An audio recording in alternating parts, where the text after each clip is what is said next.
Salut, je suis Sandra et je te souhaite la bienvenue sur le podcast qui va te donner envie de réaliser tes projets et même tes rêves les plus fous. Notre mission, t'apporter de l'inspiration. J'échange avec des femmes qui ont osé s'écouter.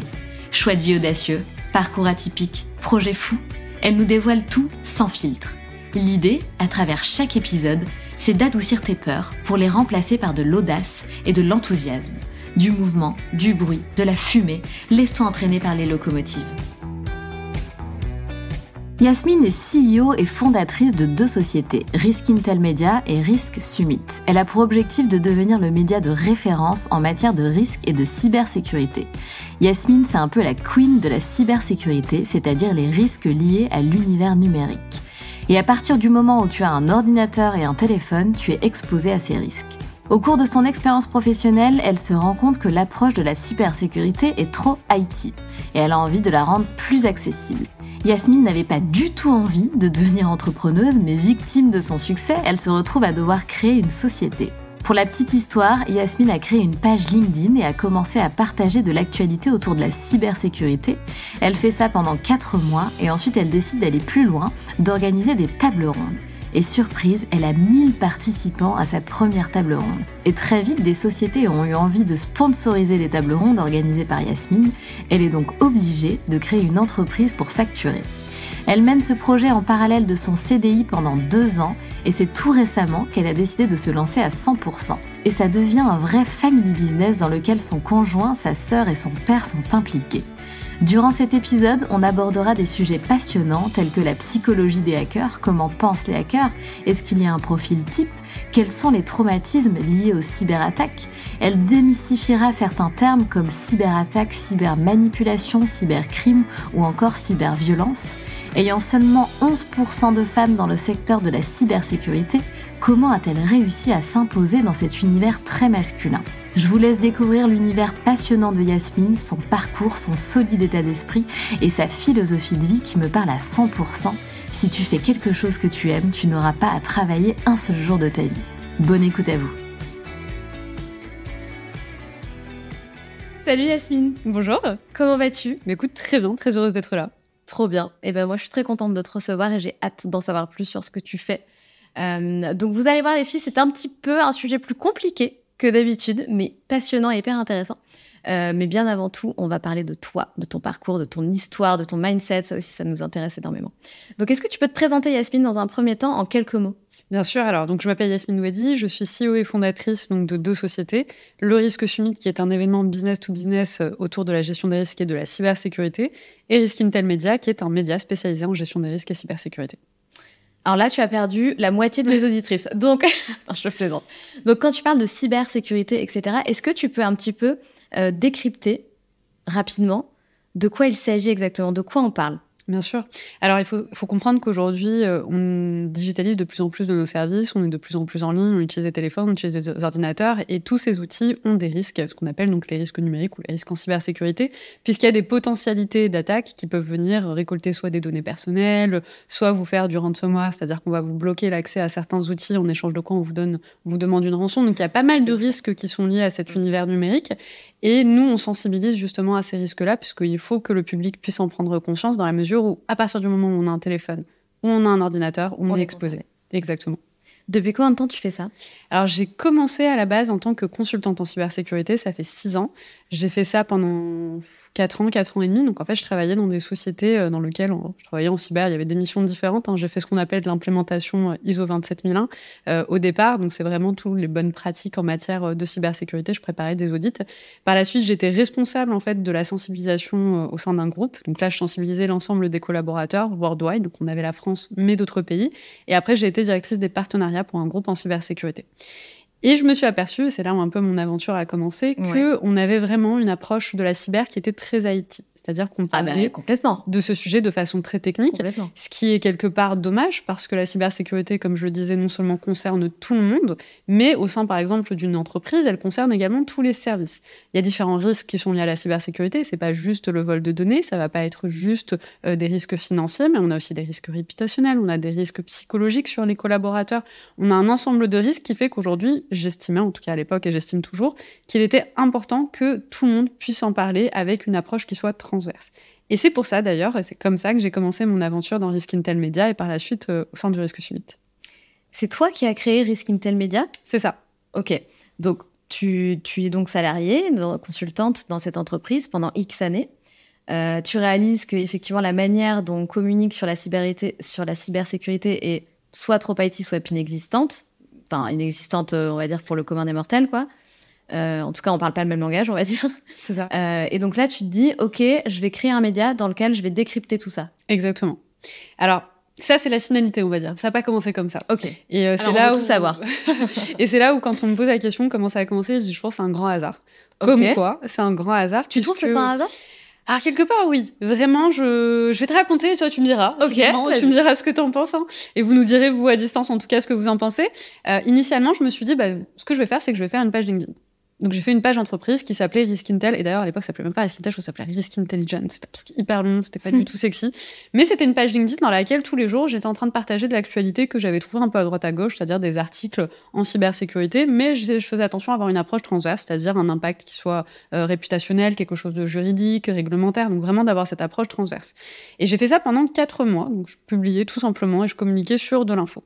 Et au bout de 4 mois, je me suis dit, ce que je vais faire, c'est que je vais me faire une table ronde à distance. C'est-à-dire que je vais inviter 4-5 experts et je vais leur demander tous de s'exprimer et je vais faire en sorte que chacun représente un secteur différent ou en tout cas une activité différente. Donc, on avait quelqu'un qui représentait la cybersécurité, on avait un militaire, donc on avait plutôt quelque chose de très régalien. Wow. On avait quelqu'un du secteur privé, on avait quelqu'un qui travaillait dans la sécurité physique. Donc là encore, on n'est pas dans la cybersécurité, dans la sécurité physique, c'est complètement autre chose.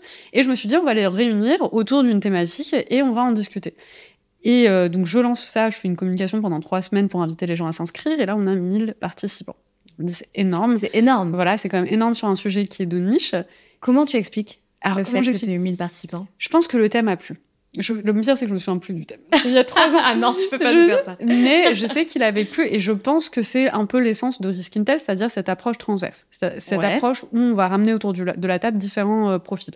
Typiquement, hier, moi, j'ai fait une émission que j'ai trouvée passionnante parce qu'on parlait de la psychologie et de la cybersécurité. J'ai lu un post là-dessus où tu dis que donc, les psychologues font des recherches pour étudier comment pensent les hackers. Exactement, parce qu'aujourd'hui, il y a eu des études pour essayer de montrer quels sont les profils des hackers. Est-ce qu'il y a un profil type exactement un peu comme Criminal Minds. Non, mais j'adore. Ouais. Typiquement, Criminal Minds, dans les années 60, on n'imaginait pas les serial killers comme on les connaît aujourd'hui. On n'arrivait pas à avoir un profil psychologique de ce type de criminels, qui sont quand même très particuliers. C'est pas des crimes d'opportunisme. On parle de gens avec toute une comment dire, un background, une histoire, des manières de réfléchir et des mécanismes de pensée particuliers. Et c'est un peu pareil avec les hackers. C'est-à-dire qu'aujourd'hui, on a des études, des psychologues ou d'autres qui sont en train de travailler sur comment mettre en place en fait un profil psychologique des hackers. Qui ils sont, qu'est-ce qui les motive. Et au-delà de ça, donc on a le profil psychologique par exemple des hackers, mais on a également en fait l'impact psychologique des collaborateurs, parce que on n'y pense pas assez souvent, mais quand une société se fait hacker, quand elle se retrouve dans une situation compliquée de cette nature-là, et que les collaborateurs par exemple voient dans les médias des gros titres d'articles pour dire que la société s'est fait hacker, que telle donnée a été leakée, que des mails sont à l'extérieur, que eux-mêmes ne peuvent pas avoir accès à leur ordinateur, leurs clients, leurs mails, que sais-je. Il faut comprendre qu'il y a aussi un choc de la part du collaborateur. C'est pas une situation qui est facile. Complètement. Et aujourd'hui, on n'en parle pas aussi assez de cet impact psychologique sur une personne qui a subi ce genre de crime.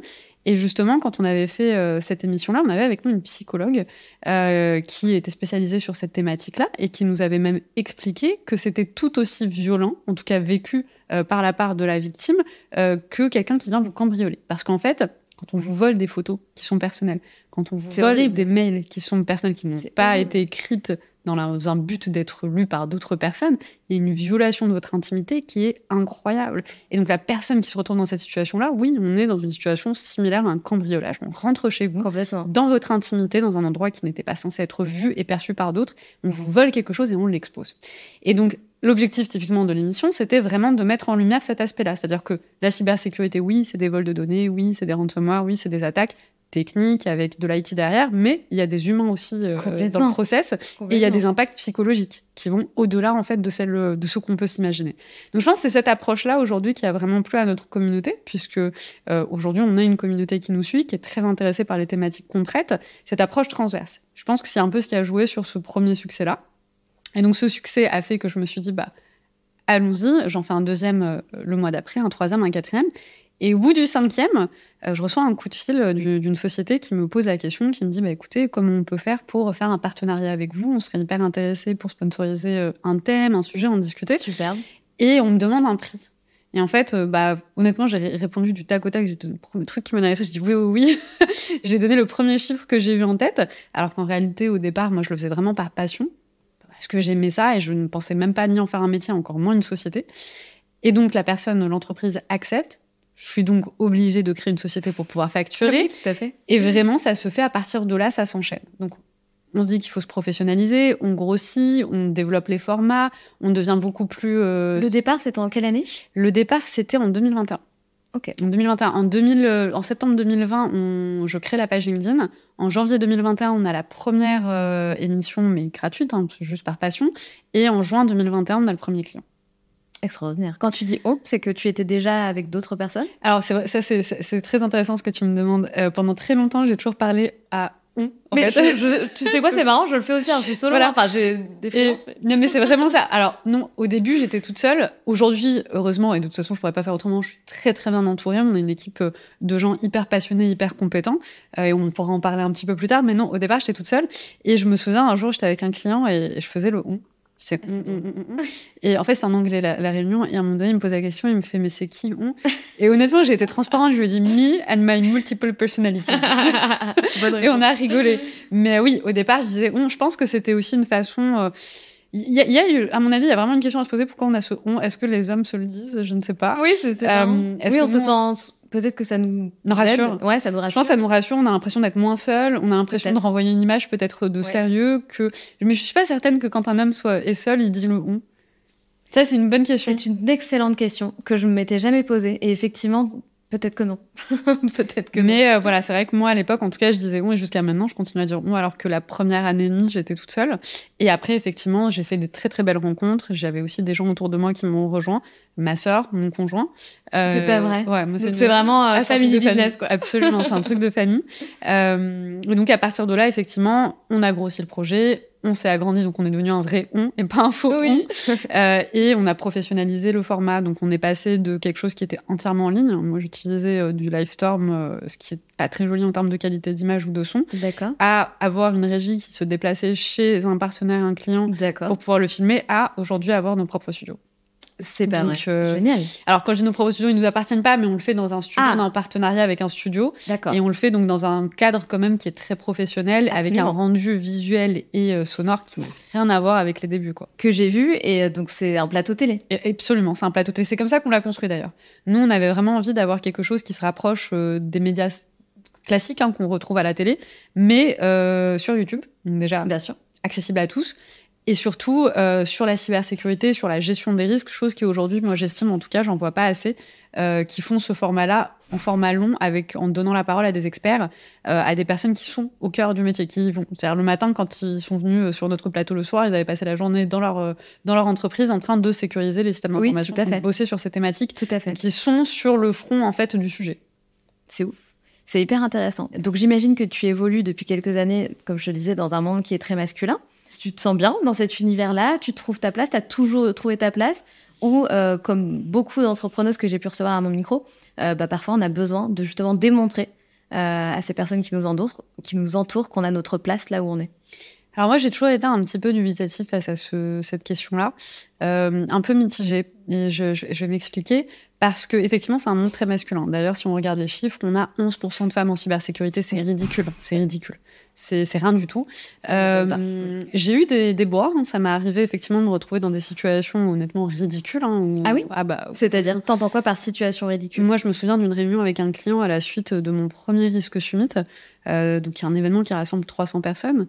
Et la personne me pose la question, il me dit écoutez, Yasmine Douati, mais alors qui est derrière tout ça ? Moi, je réponds un peu... voilà.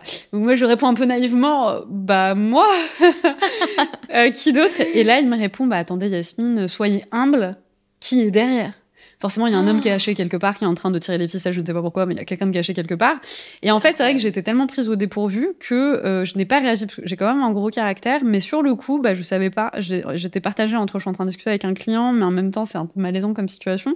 J'ai pas réagi, en tout cas, je pense que j'ai pas réagi comme j'aurais réagi dans ma vie personnelle.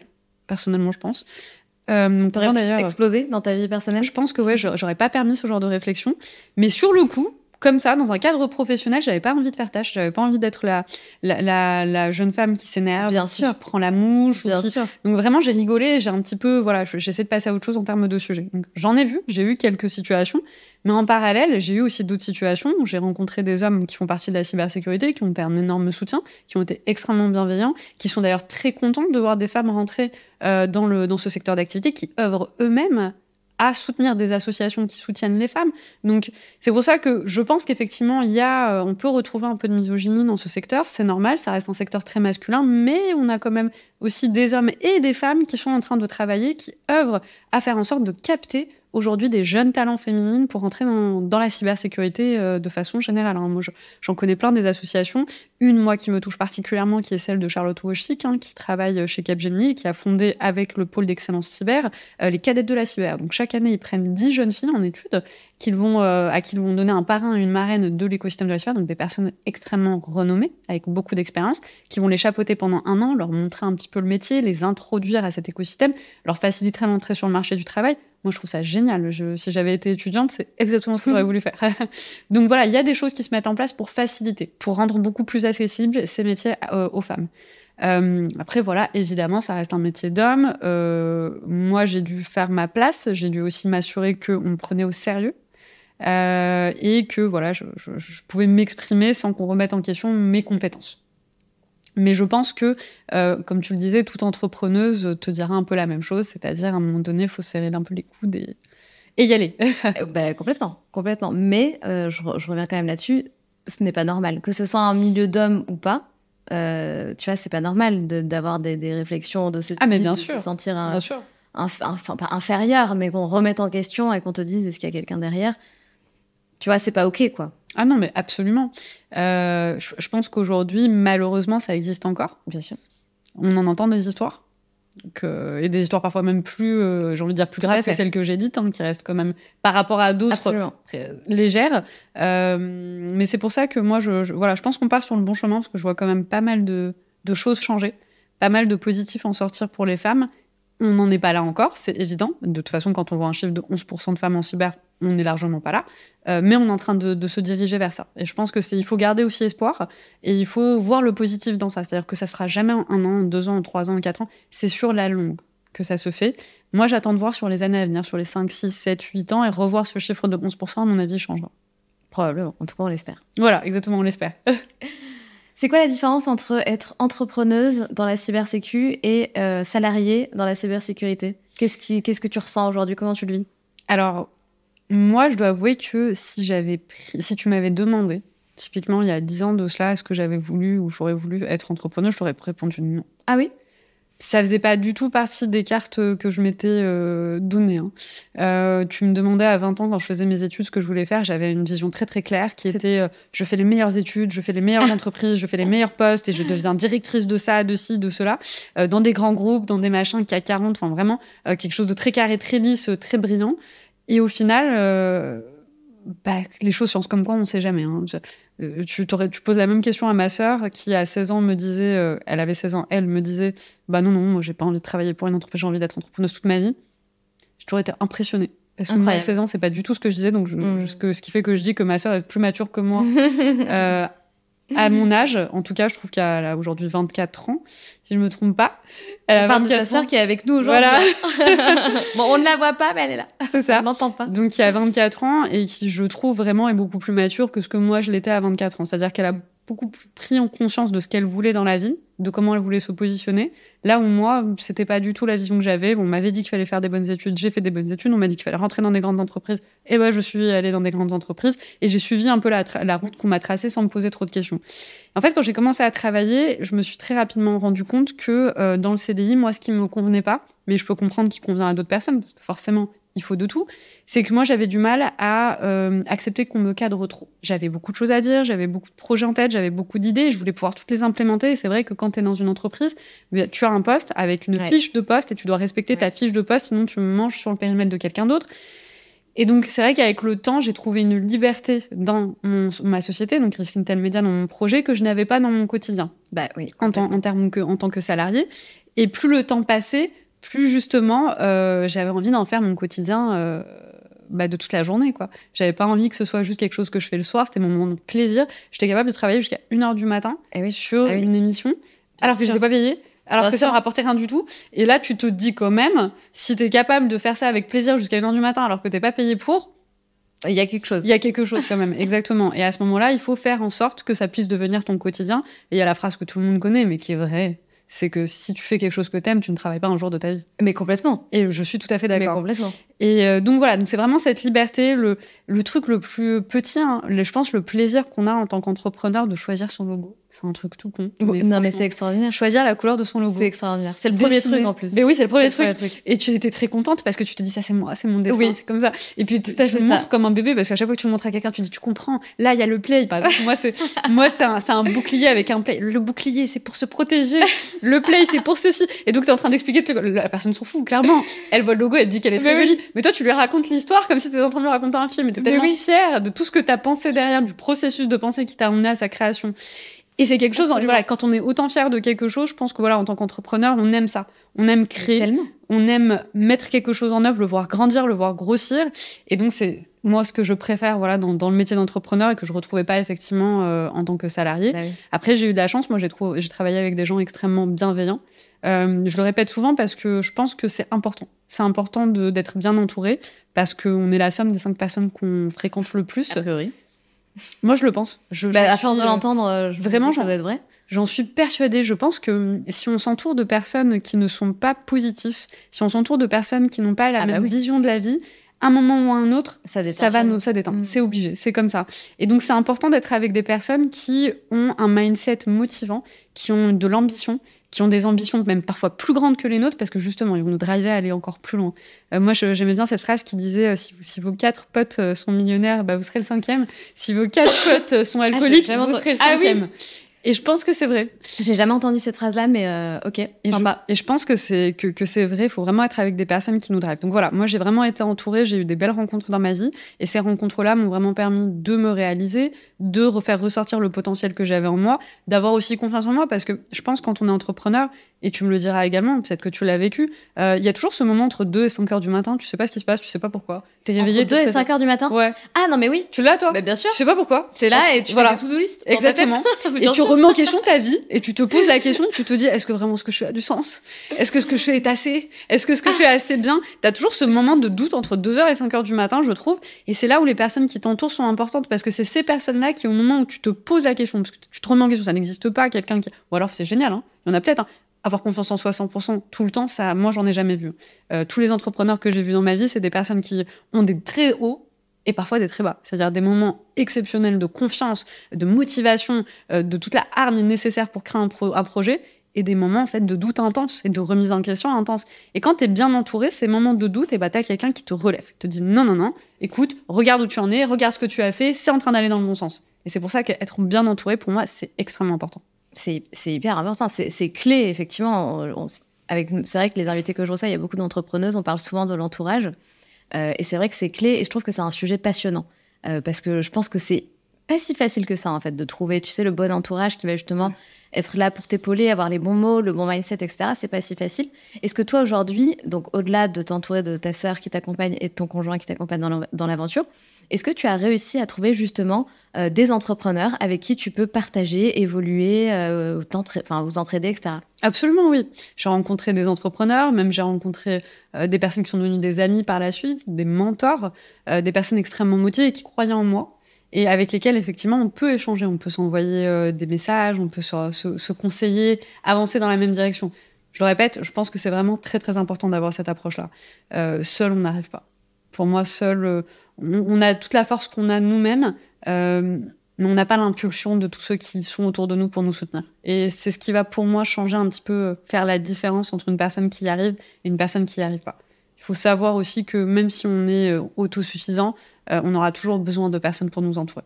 Ne serait-ce que de personnes pour nous dire on fait n'importe quoi. Moi, ça m'arrive aussi. Mais tout à fait. Moi, j'ai un mentor qui me donne 15 secondes. C'est dingue ça que tu aies trouvé un mentor qui t'accompagne comme ça. Incroyable, qui me donne 15 secondes au téléphone, mais en 15 secondes, c'est pas bien, c'est bien, c'est pas bien. Soit il m'appelle pour me dire c'est très bien, c'est machin, bam, il raccroche, soit il m'appelle, il me dit ça allait pas du tout, c'est pas bon, bam. Donc, on a les deux. J'ai aussi mon père, moi, qui me fait ça, personnellement. Trop bien. Ah, mais il y a vraiment, c'est vraiment, ok, il y a vraiment toute la famille. Ah non, mais vraiment, moi, mon père est là, est présent à toutes mes émissions. Oh, c'est pas vrai. Il est en live à toutes mes émissions. Et donc, hier, je faisais mon émission, donc j'étais en live et j'avais un de mes invités qui pour blaguer, je lui dis, il y a déjà des personnes connectées qui attendent. Le live n'avait pas commencé. Parce que Maya m'avait envoyé un message pour me dire, il y a des gens qui sont déjà présents. Donc moi, je leur dis, pour les rassurer, écoutez, il y a déjà du monde de présent. Et le monsieur, pour rigoler, me dit, c'est ma mère. Moi, je réponds, vous savez, hein, moi, mon père, il est là. Personnellement, il enlève. Et donc, en fait, il m'a stressée parce qu'au moment où on allait faire le 3, 2, 1, tu sais, pour lancer le live, il me dit, attention, il y a ton père qui te regarde. Et donc, j'ai bafoué sur la première phrase. Ah non. J'ai bafoué sur la première phrase. Et en fait, donc, on a un petit cocktail à la suite de nos émissions. Et je reçois un SMS de mon père qui me dit bravo, ça s'est bien passé. Donc, je lui montre, je fais, tu vois, je t'avais dit qu'il y avait mon père.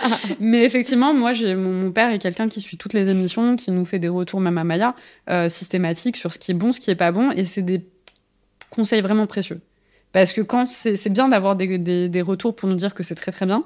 Moi, je préfère les retours pour me dire ça n'allait pas, il faut modifier ceci, le cadrage n'était pas bon.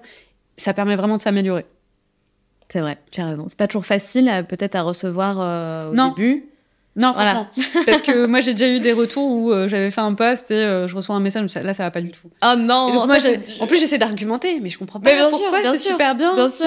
Et il continue, non, ça va pas du tout. Non. Mais par contre, c'est génial. Et est-ce que tu peux un petit peu expliquer peut-être comment tu as trouvé ce mentor ? Moi, ça me fascine, je suis fascinée. On a eu cette discussion encore tout à l'heure. Tu vois, il y a pas mal d'entrepreneurs qui disent, moi, j'ai rencontré cette personne-là à un moment donné de mon chemin entrepreneurial. Et cette personne-là a peut-être pas changer ma vie, mais tu vois, ça a vraiment donné une autre impulsion à mon parcours entrepreneurial. Et je trouve que ce n'est pas donné à tout le monde de rencontrer ce mentor, tu vois, qui va justement t'aider. Comment toi, tu as rencontré ton mentor ? Donc en fait, c'est très simple. À un moment donné, moi, j'envoyais des messages sur LinkedIn à des personnes que je trouvais pertinentes pour pouvoir leur proposer de les interviewer dans le cadre du média que j'étais en train de monter, parce que je voulais faire des petites interviews. À l'époque, je le faisais sur téléphone. Et donc, je suis tombée sur cette personne-là qui a répondu positivement et favorablement à cette interview. Et donc, on l'a fait, c'était sur un week-end. Le souci étant que la personne qui devait filmer n'est pas venue. Donc, il y a quelqu'un qui a passé 20 minutes avec le téléphone dans les mains. C'est très drôle. Franchement, c'est-à-dire que, honnêtement, en termes de première impression, c'était pas le mieux. Hein. C'est vrai. On aurait pu mieux faire. Mais cela dit, à la fin de l'interview, donc, il avait trouvé que mes questions étaient pertinentes, que le sujet était intéressant, que l'approche que j'avais transverse était en tout cas nouvelle pour lui et rafraîchissante. Et donc, il m'a proposé d'échanger un petit peu dessus, d'aller un peu plus loin, d'en parler. Et c'est comme ça qu'on a entamé les échanges. Donc, ça a été quelqu'un qui m'a donné beaucoup de conseils, qui m'a introduit aussi à d'autres personnes, à d'autres entreprises, à d'autres personnalités en cybersécurité, extrêmement bienveillant à mon égard. Et je pense que ça fait partie justement de ce qui a pu jouer sur la montée, en tout cas, de Risk Intel Media. Après, j'ai eu donc mon conjoint, moi, qui m'a rejoint. Mon conjoint qui a une vision très média, qui est un passionné de médias, donc qui a vraiment apporté sa touche en termes éditorial. Qu'est-ce qu'il faisait ton conjoint avant ? En fait, lui, il était avocat. D'accord. Donc, il était avocat, mais c'est un grand passionné des médias. Donc, il a quitté ? Ouais. La robe ? C'est exactement, il a quitté la robe. C'est dingue. Il a quitté la robe. Comme quoi, je te dis, il y a des personnes, parfois, ils ont plus limite confiance au projet que moi au départ, tu vois. C'est parce que j'y croyais, mais moi, j'ai pas quitté mon CDI avant pas très très longtemps en réalité. Hein. J'ai mis du temps avant de me dire, ok, je prends tous les risques et je coupe le cordon. Hein. C'est intéressant, ça. Si je peux me permettre, t'as mis combien de temps, du coup, avant de partir ? Ah, j'ai mis 2 ans. 2 ans ? Et donc, tu avais ta casquette auto-entrepreneuse et ta casquette salariée. Exactement. Pendant 2 ans. Pendant 2 ans. Dingue. Et donc, tu as quitté... Là, on remonte à combien de temps ? Donc là, j'ai quitté vraiment il n'y a pas longtemps. J'ai quitté il y a 2 mois. C'est pas vrai. Ouais. Il y a 2 mois, je décidé de me mettre à 100%. Donc c'est très récent. Voilà. Donc mon conjoint, c'est la première personne qui m'a fait confiance. La deuxième, c'est Maya, parce que moi, j'aime bien raconter l'histoire de comment Maya, elle nous a rejoints. Qui est Maya ? Ma sœur. Ah, pardon. Ok. Donc moi, j'aime beaucoup la raconter parce que c'est là où comme je vous le disais, hein, Maya, c'est pas moi. On n'a pas elle est beaucoup plus rentre-dedans et je pense qu'elle a une vision beaucoup plus entrepreneuriale à l'âge qu'elle a que moi à son âge. Donc elle m'envoie un message et elle me dit, écoute, là, elle est en alternance dans une grande entreprise du CAC 40. Hein. Et elle me dit, écoute, moi, je viens de sortir d'une réunion qui aurait pu être un mail. Je sais pas si vous connaissez ces réunions qui auraient pu être un mail. Non. C'est le type de réunion où tu passes 1 heure à dire quelque chose qui aurait pu être un simple mail. T'as pas besoin de prendre le temps de tout le monde pendant... Oui, c'est les réunions. Voilà, exactement. Donc elle m'appelle, elle me dit, moi, je peux pas vivre ma vie comme ça. Elle me dit, écoute, je veux rejoindre Risk Intel Media. Prends-moi en alternance. Moi, je lui dis, écoute, moi, c'est ma sœur. Donc, ma première réflexion a été de dire, tu es quand même en alternance dans une entreprise du CAC 40 avec un très beau nom, une belle marque. Je n'ai pas envie de t'enlever cette opportunité. Risk Intel Media grossit, mais on n'est pas cette entreprise du CAC 40. Et moi, je me souviens quand j'étais étudiante, je voulais les meilleurs diplômes, la meilleure entreprise. Je voulais vraiment avoir un CV brillant, reluisant. Et donc, moi, malgré tout, avec ce regard-là, je vois ma petite sœur, je me dis, j'ai pas envie de lui enlever cette opportunité. Et donc, que nenni, hein. Enfin, écoutez, pas du tout. En fait, elle a fait les papiers. Un jour, elle m'a appelé, elle me fait voilà. C'est pas vrai. Quelle audace. Je suis chez Risk Intel Media, c'est comme ça que ce sera pas autrement. Et en fait, c'est la meilleure chose qu'elle ait faite en réalité, parce que quand elle m'a rejoint, ça a été la dernière brique qui manquait. Donc, j'avais Jérémy qui m'avait rejoint, puis ma sœur, et c'était vraiment cette dernière brique. Et ça a été une aventure là qui a décollé. Vraiment. C'est dingue. Parce qu'on a eu l'apport de deux personnes que moi j'estime être brillantes dans le projet, passionnées, chacun de différent, on n'a absolument pas la même approche et surtout on n'a pas la même personnalité, on n'apporte pas la même chose dans la société. Donc on est irremplaçables les uns vis-à-vis des autres. Moi je ne peux pas faire ce que fait mon conjoint, je ne peux pas faire ce que fait Maya et vice-versa. Et donc vraiment je trouve que en se mettant ensemble, on a là pour le coup répondu aux besoins du public, on a créé des formats encore plus intéressants, on a innové, on a pu aussi avoir une force de frappe beaucoup plus importante. Comme on dit, l'union fait la force, c'est exactement ça. Ouais, et puis, c'est un plaisir. Moi, personnellement, c'est un plaisir de travailler avec ma famille. Au vu des heures que je mène aujourd'hui, du temps que j'y consacre, si je devais ne pas travailler avec eux, je ne sais pas quand est-ce que je les verrais. Ah oui, et là, ça me permet d'être au quotidien avec eux. Donc moi, ma vie, honnêtement, elle est très, très belle en ce moment. C'est beau. J'aime beaucoup.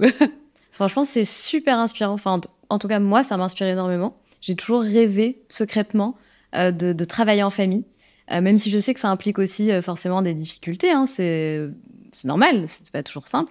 Mais je suis tout à fait d'accord avec toi. Ça nous prend tellement de temps. Ouais. Nos projets, c'est nos bébés, en fait, tout simplement. C'est notre vie, hein, c'est une partie de notre identité aussi. Que finalement, ça te permet de te rapprocher un maximum de ta famille, de passer encore plus de temps avec eux. Puis surtout, je trouve que ce qui est formidable, c'est qu'ils comprennent à 100% ce que tu vis et le projet dans lequel tu évolues. C'est ça. Moi, j'irais même plus loin. Je le disais en plus hier, durant l'une de nos émissions, le cocktail qui a suivi, j'étais avec un invité qui me posait la question, parce que Maya était présente, et qui me demandait, alors, est-ce que c'est pas difficile de travailler avec sa sœur ?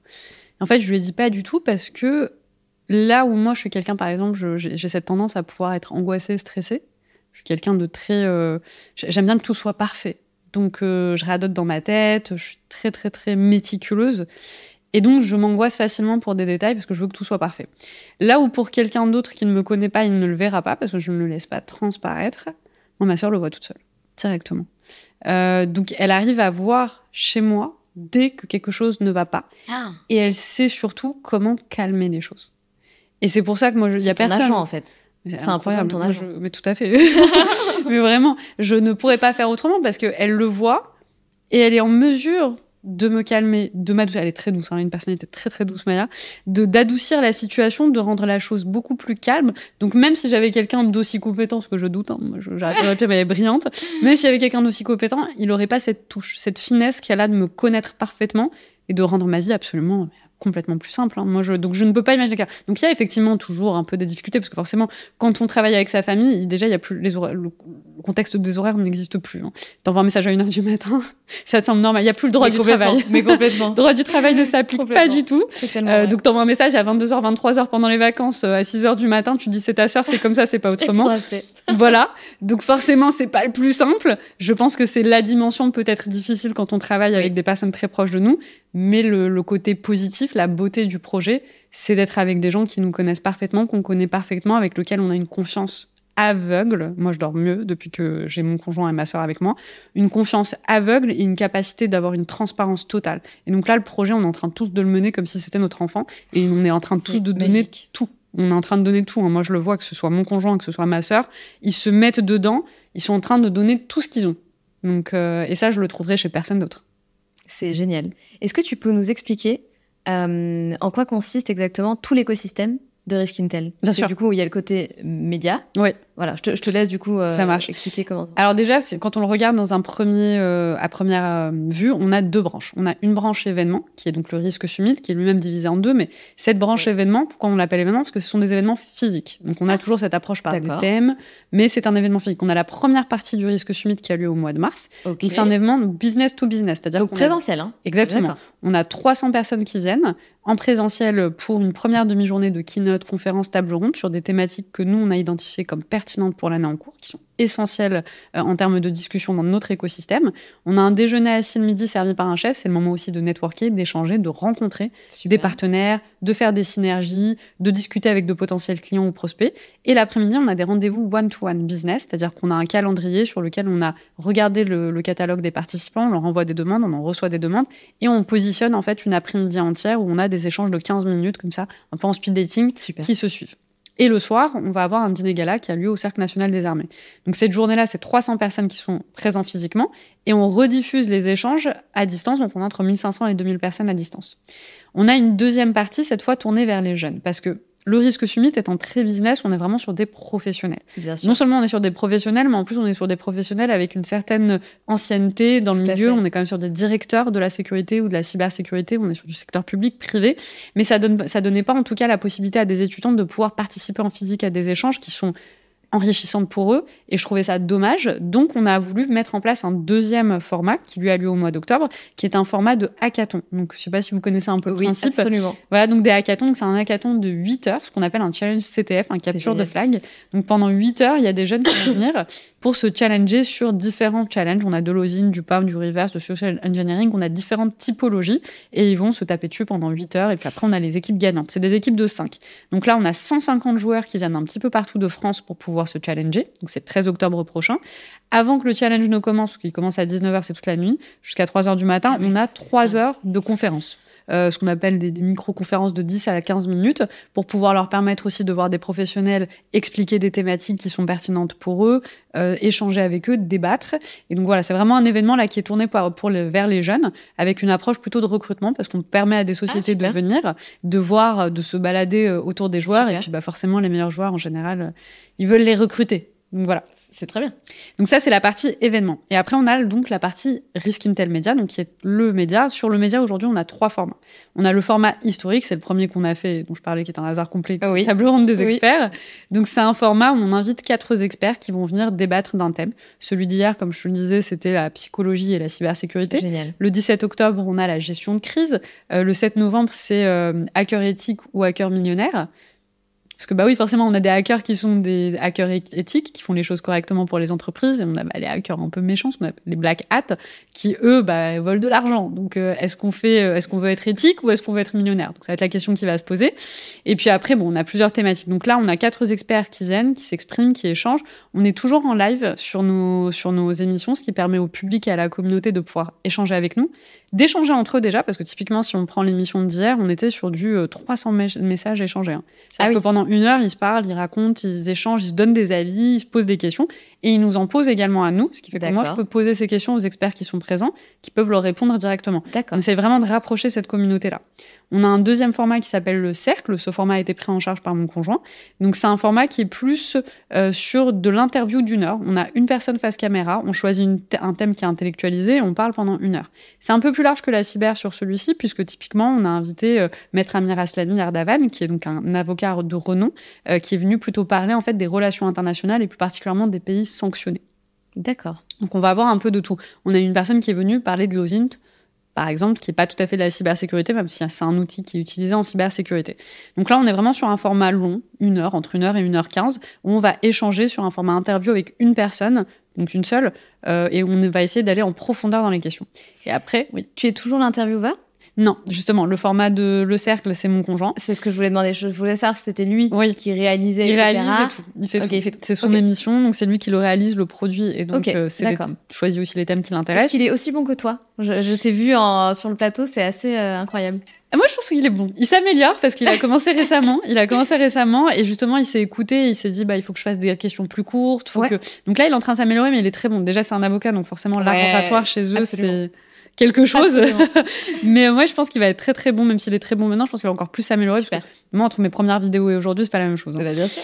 J'imagine. Donc ce format-là, c'est lui qui le prend en charge. Et le troisième format qui a été pris en charge par Maya, donc ma sœur, qui lui qui s'appelle Cyberama, qui a un format d'infotainment. C'est-à-dire qu'elle va faire du jeu autour de la cybersécurité, donc c'est ultra fun. Là, c'est-à-dire, c'est ultra fun, c'est 15 à 20 minutes. Par exemple, là, l'une des émissions qu'elle a faites, donc elle ramène 4 contestants, 4 personnes pour jouer. Ils vont se mettre par équipe de 2. Et en fait, elle va par exemple montrer des paroles de chansons. Et tu devais deviner, est-ce que c'est des chansons qui ont été écrites par Booba, donc est-ce que c'est une chanson de Booba ou par ChatGPT. Ah non, mais trop drôle. Et c'est très bien parce que parfois ça s'y méprend. Hyper dur. ChatGPT est tellement fort. Vraiment. Et en plus, elle l'a bien entraîné en fait à récupérer des mots et du vocabulaire et du wording de Booba. Donc à certains moments, c'est compliqué en fait de voir la différence. C'est drôle. Et tu dois deviner. Donc tu as forcément les très grands fans de Booba qui vont tout de suite reconnaître les paroles. Et puis quand t'es pas sûr, va falloir deviner. Donc, tu avais un jeu sur celui-ci, tu en as un qu'elle a fait sur les miniatures. Donc, en fait, elle crée des miniatures YouTube qui représentent des cyberattaques, un peu ubuesques, un peu incroyables. Et tu dois, à partir de la miniature, donc de l'image, essayer de comprendre c'est quoi la cyberattaque derrière ou l'événement qui s'est produit. Donc, c'est vraiment de l'infotainment, c'est du jeu, c'est du fun, c'est de l'amusement. Et là, on est en train de toucher un public qui n'y connaît rien du tout en cybersécurité. Alors, il y en a aussi qui s'y connaissent, mais qui a envie de s'amuser. Il découvre. Voilà, il a envie de rigoler, de blaguer. Et donc, même l'univers qui est créé, parce que le plateau n'est pas le même, c'est un univers que, du coup, elle a créé, qui est vraiment tourné autour un peu de Rick et Morty. Donc, pour ceux qui aiment beaucoup cet univers-là, qui est très coloré, qui est très fun, on a de la musique. On est sur un autre, par rapport à celui des tables rondes des experts, on est sur un autre mood. C'est une autre salle, une autre ambiance. Mais toujours un public qui est passionné d'en apprendre plus sur la sécurité, la cybersécurité, les risques numériques. Et donc, j'imagine que chaque émission a pour objectif de toucher une cible différente ? Oui. Les tables rondes des experts, on est vraiment en train de parler à des professionnels. Nos thématiques sont assez pointues, donc en général, c'est quand même des gens qui sont déjà dans l'écosystème. C'est rarement quelqu'un qui n'y connaît rien, quoique on peut toujours avoir des personnes qui sont autodidactes et qui veulent s'améliorer, apprendre des choses, mais on regarde quand même que le profil qui nous suit sur ces tables rondes-là, c'est des professionnels qui veulent justement rester au fait de ce qui se passe dans leur écosystème, de l'actualité. Sur le cercle, on a un peu de tout. Le cercle, ça va être plutôt des personnes qui sont très friands de grands débats. Qui sont très friands de grands débats, de géopolitique, de droit, de réglementation. Voilà, on est vraiment sur quelque chose d'un petit peu plus intellectualisé, sur des personnes qui ont l'habitude d'ailleurs de consommer des vidéos de débats, des émissions longues, politiques, géopolitiques. Et celui de Cyberama, on est sur du jeune. On est sur du 15-25 ans. On est sur des personnes qui veulent s'amuser, qui regardent peut-être du Squeezie habituellement. Tu vois, vraiment des vidéos où tu t'amuses, tu regardes ça, limite tu le mets en fond et tu vas jouer à League of Legends ou à quelque chose d'autre. Donc, d'ailleurs, qui est un peu, ce qui est drôle, c'est que c'est aussi à l'image de ceux qui l'ont créé. C'est-à-dire que Maya, ayant 24 ans, elle est jeune, c'est une grande fan de YouTube, elle a grandi avec ça, elle a grandi avec ses créateurs de contenu. Donc quand elle a créé son format, elle a créé son format sur des choses qu'elle-même, elle consomme. Complètement. Donc c'est à son image. Mon conjoint, c'est pareil, c'est un grand fan de débats politiques, c'est un grand fan de débats géopolitiques, d'auteurs, d'écrivains. Donc quand il a créé quelque chose, il l'a fait très autour de ces thématiques-là. Super. Moi, c'est vrai que j'aime bien en fait échanger avec des experts, et c'était d'ailleurs tout le projet de Risk Intel Media au départ, c'était de permettre à des experts de s'exprimer. Oui, tout à fait. Donc au final, quand on regarde le format, il ressemble un petit peu à moi. Tout à fait. Donc on a tous mis notre patte, on nous reconnaît dans les formats. C'est très intéressant, c'est très clair, surtout merci, parce que du coup, c'est des sujets qui sont pas forcément évidents, et tout le monde n'est pas familier avec ce type de sujet, et je pense que mon audience, ça sera pas une découverte, mais voilà, elles sont pas familières forcément. Donc merci de l'expliquer de manière si claire. J'ai une question aussi, comment ça se passe, c'est-à-dire comment Risk Intel, tout simplement, gagne de l'argent? C'est quoi le business model derrière? Alors que ce soit Risk Intel ou Risk Summit, nous on est sur du sponsoring, c'est un peu comme tous les événements qui existent. Uniquement? Oui, on est sur c'est ça. Donc c'est-à-dire que nous, notre objectif, c'est que le public n'ait pas à mettre de l'argent. Donc en fait, on ne demande jamais à un public qui suit nos événements de payer quoi que ce soit. C'est pas du tout les gens modèle. Qui participent à vos événements ne payent pas leur place. Non, pas du tout. D'accord. En tout cas, pas sur la partie Risk Intel Media. Sur la partie Risk Summit, on est sur des événements. Donc, en fait, on a des sponsors sur la journée. Mais c'est pas les 300 personnes qui payent. Il y a des entreprises qui sponsorisent des journées comme celle-ci parce que les thématiques sont pour elles importantes vis-à-vis de leur secteur d'activité et qu'elles veulent rayonner à travers, en fait, ces thématiques-là parce que ça les touche particulièrement, parce qu'elles travaillent dans ces secteurs d'activité. Il en est de même pour nos émissions. Nous, ce sont des émissions qui sont sponsorisées par des entreprises qui, aujourd'hui, en fait, sont dans cet écosystème et trouvent que les thématiques sont très pertinentes par rapport à leurs activités à elles et donc veulent par rapport à ces sujets-là, pouvoir rayonner et surtout dire à l'écosystème, nous, ce sont les thématiques qui nous intéressent et on soutient ce genre de directives. Est-ce que la plupart de vos sponsors sont venus à vous tout seuls ? Jusqu'à présent, on a eu de la chance, oui. Mais ça, c'est incroyable. On a eu de la chance, comme on est beaucoup présents sur LinkedIn, on rayonne particulièrement sur les réseaux sociaux. Alors, les entreprises, un peu comme la première fois, sont venues nous voir justement pour nous proposer de créer des partenariats, des synergies, parce qu'eux-mêmes avaient des thématiques qui leur tenaient à cœur, qu'ils aimeraient mettre en avant pour le public, qui veulent sensibiliser les personnes à ces questions-là. Donc, c'est aussi un travail commun. Est-ce que tu as eu besoin de te former, toi, justement, pour poster sur LinkedIn, pour arriver à te créer une certaine audience et à faire entendre tout ce que tu as à dire ? Est-ce que tu as besoin de te former sur les différents aspects, en fait, de ce que tu es en train de vivre, de ton parcours entrepreneurial ? Alors, sur le parcours entrepreneurial, non. Pour le coup, j'y suis allée tête baissée. C'était vraiment... on apprend sur le tas. J'ai appris sur le tas à faire du marketing, de la compta, de tout. Parce que quand on est entrepreneur, on a absolument tout. On est le comptable, le marketeur, le communicant, le sales, on a absolument tout. Donc, j'ai vraiment appris sur le tas. Et à chaque fois que je faisais une erreur, je la refaisais pas 2 fois. Donc, vraiment, on se forme nous-mêmes. Sur LinkedIn, moi, j'ai commencé à poster il y a quelques années. Et je me suis beaucoup intéressée aux personnes qui marchaient sur LinkedIn. Donc, je suis partie regarder typiquement les posts qui marchaient le plus. J'ai un peu essayé de lire par rapport à l'algorithme, comment ça fonctionnait, comment ça fonctionnait pas. Et au final, j'en suis arrivée à la conclusion que, en fait, il faut vraiment écrire quelque chose qui nous plaît. Il faut écrire des choses qui nous passionnent et ça intéressera quelqu'un. C'est vrai. Plus t'es authentique, plus t'es passionné. Oui, c'est tout à fait ça. C'est exactement ça. C'est tout à fait ça. Plus c'est spontané, j'ai remarqué aussi. Et ça prend du temps aussi. Faut pas penser qu'on écrit un post et c'est ce post-là qui fait que tout marche. Non, en fait, tu crées une communauté avec des années. Moi, je poste depuis 5 ans. Ça fait 5 ans que je poste.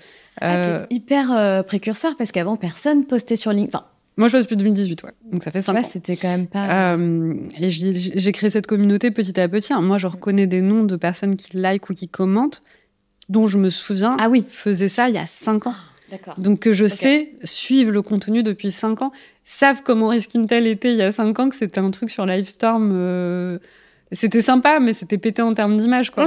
Donc, et je reconnais des noms. Et en fait, et c'est très drôle parce que parfois, je me pose la question, je me dis si un jour, je vais à un événement, si ça se trouve, je vais rencontrer des personnes, parce que parfois, ils n'ont pas leurs photos. Je connais le nom et le prénom, je les ai tellement vus, je les ai tellement lus, je leur ai tellement répondu. Je serais curieuse un jour de les rencontrer, en fait. Vraiment, de leur dire bonjour et de dire, ah, c'est vous! On a discuté. Et il y a des nouveaux aujourd'hui qui commencent à nous suivre, mais moi, j'ai des noms particulièrement que j'ai en tête et que je sais me suivre depuis 5 ans, commentent depuis 5 ans, sont là aux conférences depuis le début, vraiment. Ah, c'est trop drôle. C'est beau de voir l'évolution et que les gens te suivent sur le long terme comme ça, c'est super. Est-ce que tu peux un peu démystifier certains termes, s'il te plaît, de ton jargon ? Dis-moi. Je pense à cybermanipulation, cyberattaque, cybercrime, cyberviolence. Est-ce que tu peux un petit peu démystifier tout ça ?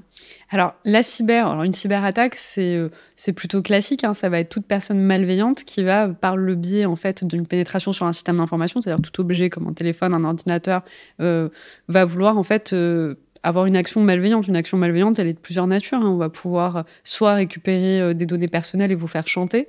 Alors, on les connaît tous, les gens qui vous prennent des photos. C'est pour ça qu'il ne faut jamais avoir de photos hésitées, quoi. De photos dénudées ou de photos dans des positions compromettantes. Et on vous dit, écoutez, vous avez 1 semaine pour payer la rançon, payer telle somme. Sinon, on les divulgue. Ou alors, typiquement, on prend le contrôle de votre ordinateur ou de votre caméra. Et quand vous n'avez pas le cache, en fait, qui ferme la caméra, on vous filme. Alors là, il n'y a pas besoin d'avoir fait grand-chose. Il suffit de sortir de la douche, de se balader dans sa chambre pour aller s'habiller, de repartir. Ça, c'est pas un mythe, Non, c'est pas un mythe, pas du tout.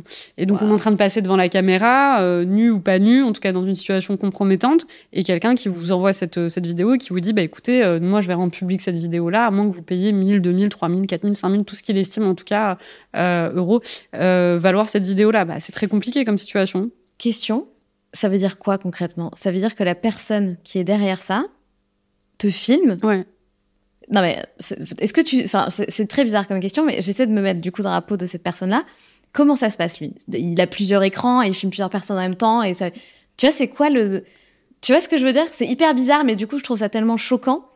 Comment fonctionnent ces gens, tu vois ? Alors, en général, oui, ils ont plusieurs cibles, ils n'en ont pas qu'une seule, ils ont plusieurs cibles, et puis dès que ça mord, c'est-à-dire que si ça se trouve, avec un manque de bol pour lui, si ça se trouve, il est en train de filmer quelqu'un qui va absolument rien faire. Donc il attend, le gars attend littéralement devant son écran. Alors, je sais pas, pour le coup, je saurais pas te dire s'il est en train de regarder son écran, mais en tout cas, il enregistre, et puis si à un moment donné, il y a quelque chose qui peut être réutilisé, il l'utilisera. La meilleure manière de se protéger dans ce cadre-là, c'est toujours avoir en fait un petit cache écran, enfin un petit cache caméra. Tout à fait. On se rend pas compte de ce qu'on fait. Ça peut être. Je regardais du coup est-ce que mon ordi est ouvert. Ça peut être des messages qui sont envoyés, ça peut être des mails. Il y a les mails de phishing, typiquement, vous recevez un mail qui vous dit écoutez, votre banque a besoin d'un document immédiatement, cliquez sur le lien. Donc vous cliquez sur un lien, vous cliquez sur un lien, vous mettez votre code, votre mot de passe. En fait, je les ai enregistrés. Du coup, en fait, c'était une fausse interface, c'était pas du tout votre banque. Oui, en fait, c'est très simple. Votre banque, qu'est-ce qu'on a ? On a les banquiers, les cartes vitales, enfin tout ça. Personne ne vous demandera jamais vos identifiants. Jamais. On vous le demandera pas. Bien sûr. D'ailleurs, normalement, vous recevez des mails de sensibilisation de la part de votre banque en général qui vous dit on ne va jamais vous demander de documents confidentiels. On ne va jamais vous demander d'identifiant personnel. Mais bien sûr. Donc, bien sûr. Si vous recevez un mail de quelqu'un qui se fait passer pour votre banque, votre truc postal. Il y a quelqu'un qui m'a raconté une histoire hier. D'ailleurs, il avait commandé sur Amazon, donc ça tombait bien. Il commande sur Amazon, il reçoit un message qui lui dit votre colis arrive bientôt, cliquez sur le lien. Lui, ayant réellement commandé sur Amazon, il a cliqué sur le lien. Donc voilà, il faut faire très attention. En fait, très simplement, ne cliquez pas. Si vous n'êtes pas sûr, vérifiez bien la provenance d'un mail. Vérifiez bien comment le mail est écrit. Voilà, il faut faire très, très attention. Donc aujourd'hui, c'est comme ça qu'une cyberattaque, il y en a plusieurs typologies. C'est comme ça que la personne peut entrer dans ton ordinateur. Alors ça, il y en a plein des techniques. Moi, j'ai pas un profil très technique. Ah oui, donc je saurais pas te dire exactement comment ça se passe d'un point de vue technique. En revanche, oui, il y a pléthore en fait de différentes techniques pour hacker une personne. Le plus classique, c'est le mail de phishing. Le plus classique, c'est vraiment, ils envoient des mails à tout le monde et c'est celui qui mord, celui qui a cliqué, qui lance un petit peu tout. Donc si tu es dans une entreprise, ça peut infecter après toute ton entreprise, c'est pas juste ton ordinateur. Et si toi, tu es tout seul, c'est sur ton ordinateur personnel, et tu as un nombre de données sur ton ordinateur aujourd'hui qui peuvent être récupérées. C'est compliqué. Complètement. Donc, faut comprendre que quand on utilise un ordinateur ou un téléphone, ça a des risques. Aujourd'hui, il faut être sensibilisé à son utilisation. On ne l'utilise pas n'importe comment. Ok.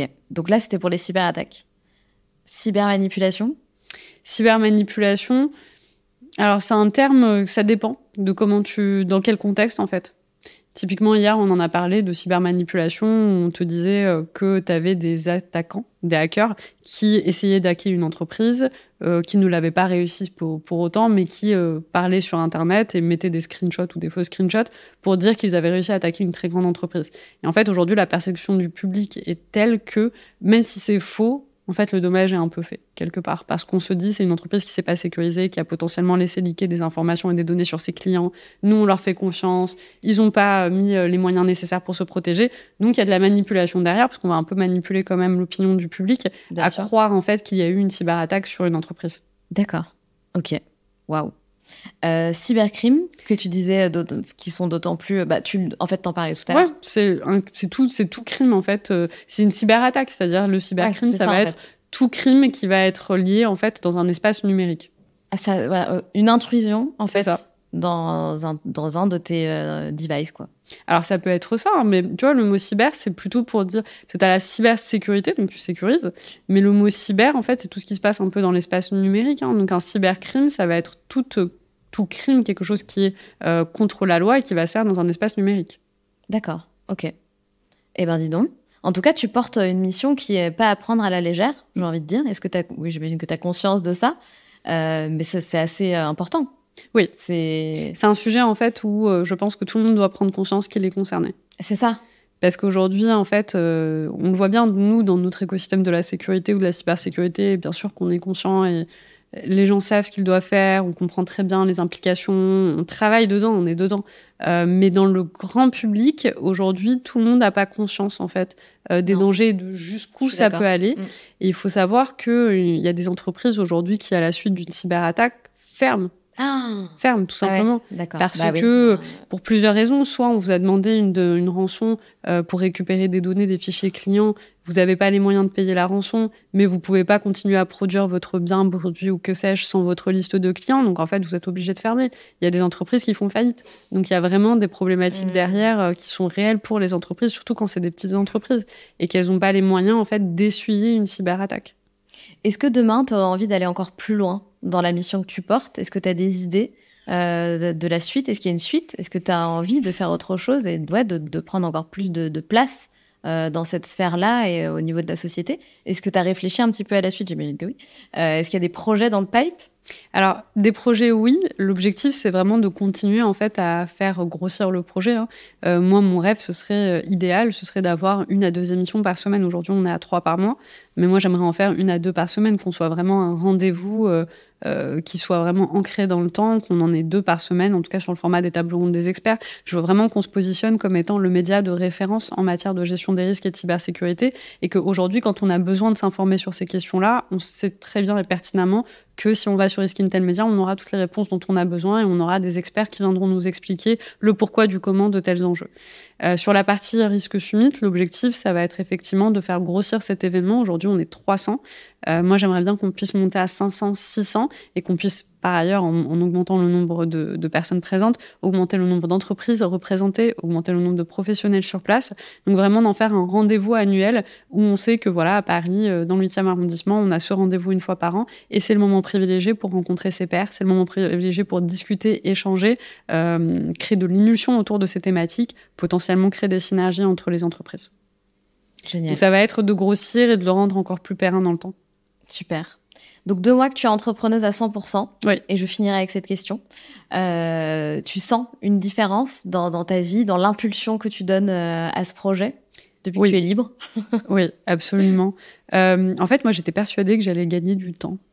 Je m'étais dit, forcément, si je m'enlève un CDI en journée, je vais avoir plus de temps pour moi. Non. J'ai moins de temps. Donc, je me suis posé la question. Mais comment est-ce que voilà. Je me suis posé la question. Je me suis dit, mais comment c'est possible? En fait, c'est pas possible. Je viens d'enlever 6-7 heures par jour. Oui. Comment c'est possible? Mais en fait, quand tu te retrouves dessus, tu prends plus de choses. Bien et ça, sûr. j'avais pas anticipé ça. Je m'étais dit, super, maintenant, je vais avoir mes soirées de libre ou que sais-je, mes week-ends de libre. Non, en fait, maintenant, quand t'es à 100% dessus, tu te dis, je vais encore faire ça. Et je vais avoir une nouvelle idée, je vais faire ceci. Et je vais rajouter ça. Et je vais rajouter encore plus de clients. Je vais aller encore plus loin. Et en réalité, on se donne tellement plus que je travaille plus. Parce que j'ai eu plus de clients, parce que j'ai eu plus d'opportunités, parce que j'ai eu plus d'idées. Et ça, pour le coup, mon conjoint me l'avait dit. Il m'avait dit, tu vas voir, quand tu seras plus en CDI, tu vas avoir 50 millions de nouvelles idées. Et en réalité, il avait raison. C'est-à-dire qu'en ayant cette liberté, en ayant cette possibilité pour moi, en fait, de voir un peu plus loin, je me suis trouvé de nouveaux projets en complément à rajouter dans l'entreprise. Donc, toute ton énergie va là-dedans. Exactement, en fait, toute mon énergie va là-dedans. Donc, je me sens plus libre. Pas moins occupée. Je me sens plus libre, pas moins occupée, mais effectivement, je pense qu'il y a une sorte de rage peut-être plus forte, parce que là, on se dit, il faut que l'entreprise réussisse. C'est plus un hobby, évidemment. C'est pas à côté. Absolument. Là, il y a un business derrière, il faut que ça fonctionne, il faut que ça rapporte et il faut que ça marche. Bien sûr. Là, tu es dans la prise de risque totale. Exactement. Et puis tous les deux en plus dedans. Voilà. Donc oui, absolument. Génial. Écoute, c'était vraiment génial, super intéressant. Ça me donne envie vraiment, sincèrement, d'aller voir les émissions sur les sujets qui pourraient potentiellement m'intéresser pour en découvrir davantage. Je trouve que c'est très, très intéressant et je pense que c'est effectivement important qu'on s'y intéresse de plus en plus puisque, quoi qu'on dise, on a aussi notre part de responsabilité de s'informer et du coup de faire attention à ne pas prendre de risques inutiles, en fait, à ne pas se mettre à risque. Tout à fait. Mais écoutez, moi, ce que je te dirais, ce que je dirais au public qui nous écoute, c'est si vous connaissez les thématiques, n'hésitez pas à venir nous voir.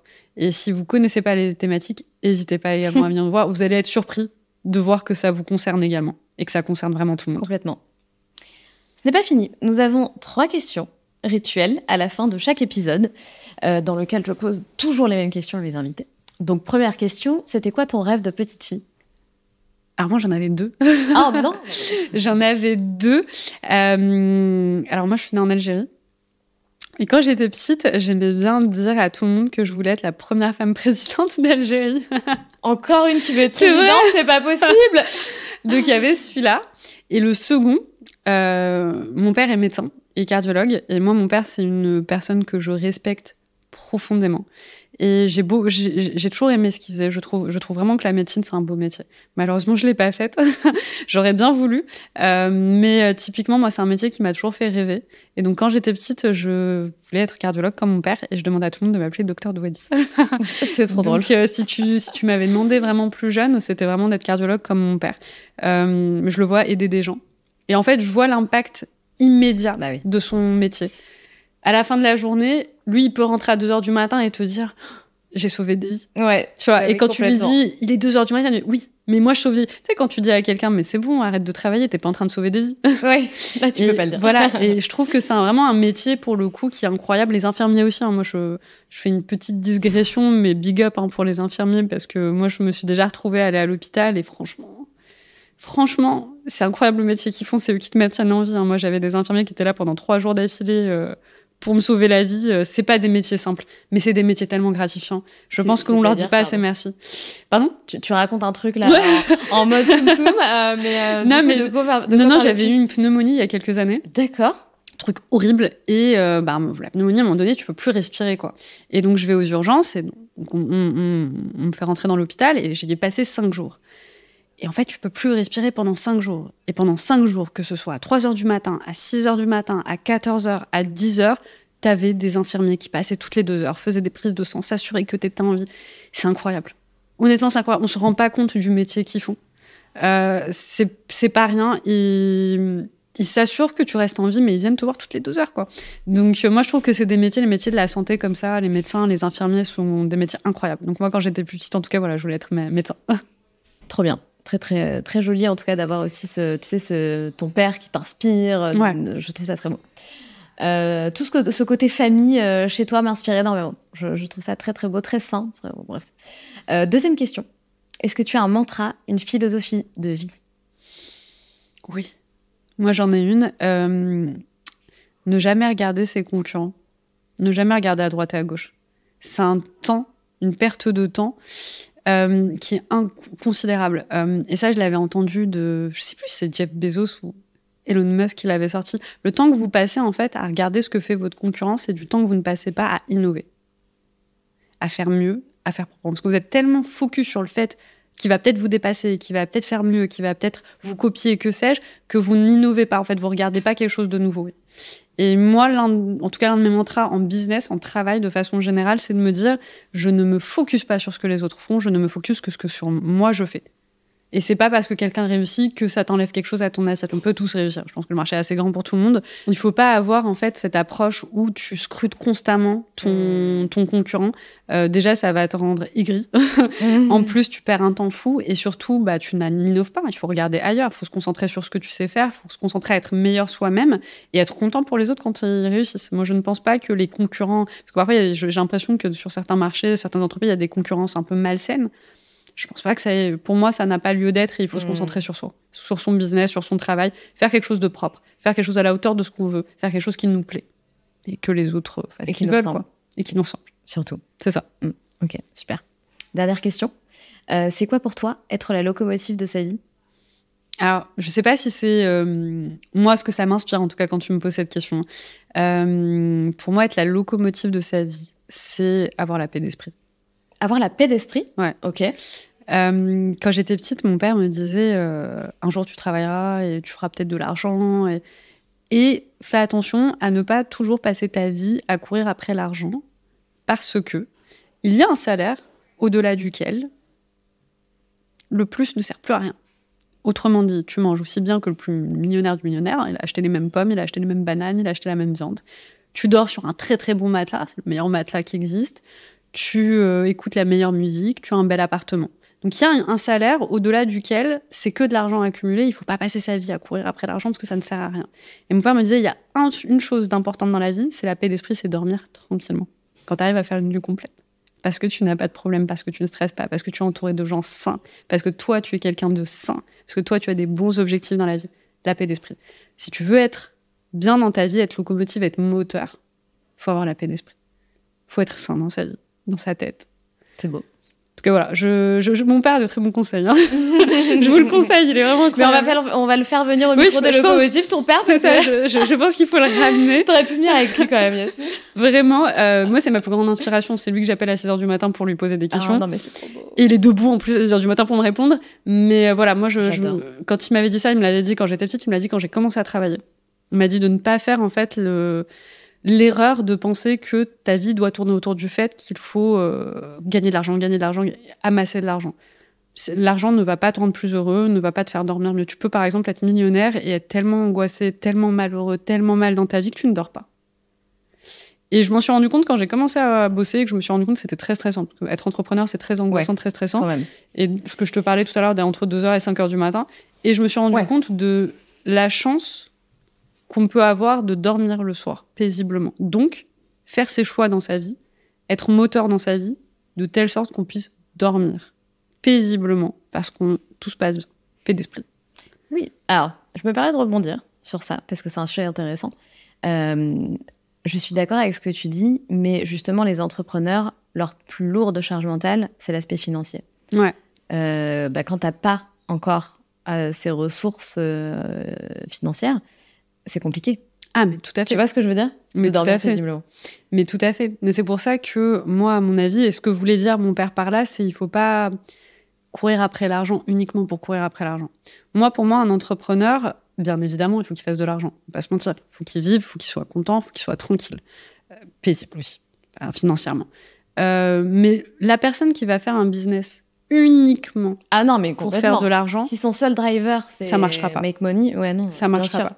Donc, make money, c'est quelque chose qui est là parce qu'on a besoin de vivre avec. On ne peut pas vivre sans argent, on va pas se mentir, on est obligé de payer des loyers, on est obligé de payer nos prestataires. Typiquement, même si je veux faire mon émission, il faut que je paye mes prestataires, mes caméramans, etc. Même si je veux faire ce que j'aime, je suis obligée d'avoir de l'argent dans l'équation. Exactement. Néanmoins, l'argent pour l'argent, c'est là où on se perd. Je suis totalement d'accord. Et il faut avoir, c'est là où ce que mon père disait était vrai, il faut avoir une somme dans sa vie, c'est-à-dire se dire, là je suis bien, là je mange correctement, je peux me permettre des vacances, je peux offrir des choses à ma famille. Ça, c'est mon niveau de paisibilité. Maintenant, être capable de s'offrir 6 sacs Chanel... Quel est l'intérêt ? Mais dormir sur un bon matelas, je vous le dis, c'est vraiment important. Là, on voit l'intérêt. Franchement, je vous le dis, ne mettez pas votre argent dans un sac Chanel et achetez un bon matelas. C'est le mieux qu'on puisse trouver en termes d'investissement. Pour l'un de mes anniversaires, justement, j'ai demandé ça, un matelas. Mais oui. J'aurais dit, je veux rien, m'offrez pas de bague, m'offrez pas de sac. Un matelas, je veux un bon matelas pour dormir dessus tranquillement. Ça a révolutionné ma vie. Ah ouais, c'est vrai. Mais franchement, tu me donneras la marque pour ton matelas, s'il te plaît. Je vais demander qu'on me le donne parce que c'est un cadeau. Mais voilà, je pense qu'il faut être la locomotive. C'est ce que tu m'expliquais tout à l'heure, c'est-à-dire driver sa vie. C'est être en contrôle. C'est être paisible. Chercher la paix d'esprit. C'est pas être le plus riche. C'est pas être le plus beau. C'est pas être le plus... C'est être paisible, quelle que soit la définition de ce que c'est que la paix. Ça, c'est intéressant aussi. L'alignement, enfin moi, c'est comme ça que je le vois, c'est de te sentir chacun a ses définitions, tu vois. Ta vie. Moi, tu sais, quand tu fais un... Alors là, on discrète complètement, mais... Ouais. Quand tu fais un vœu, pour ton anniversaire, tu dois faire un vœu. Oui. Moi, j'ai toujours fait le même vœu. J'ai jamais voulu faire de vœu spécial, je veux être heureuse, quelle que soit la définition du bonheur.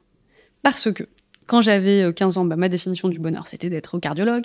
Quand j'avais 20 ans, ma définition du bonheur, c'était d'être PDG de je ne sais quel groupe du CAC 40. À 25 ans, si ça se trouve à 45 ans, le fait d'être heureuse, pour moi, c'est élever des chèvres dans une montagne. Ah, mais bien sûr, on évolue.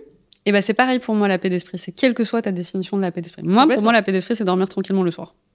Mais chacun a sa définition. Et si on veut être, pour moi, maître, il faut trouver ce que, pour toi, est ta paix d'esprit.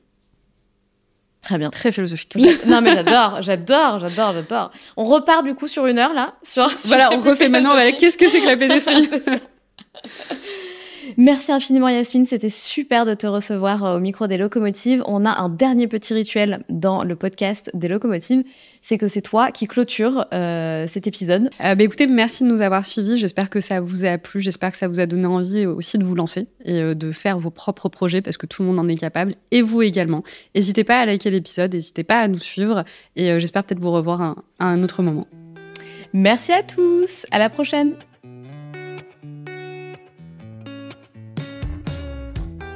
C'est la fin de cet épisode et j'espère qu'il t'a plu. Si tu as envie de laisser 5 étoiles sur Apple Podcast ou Spotify, surtout n'hésite pas. Merci pour ta fidélité et on se retrouve mardi prochain pour un nouvel épisode. Pense à rejoindre la communauté Les Locomotives sur Instagram pour toujours plus d'inspiration, de motivation et de good vibes.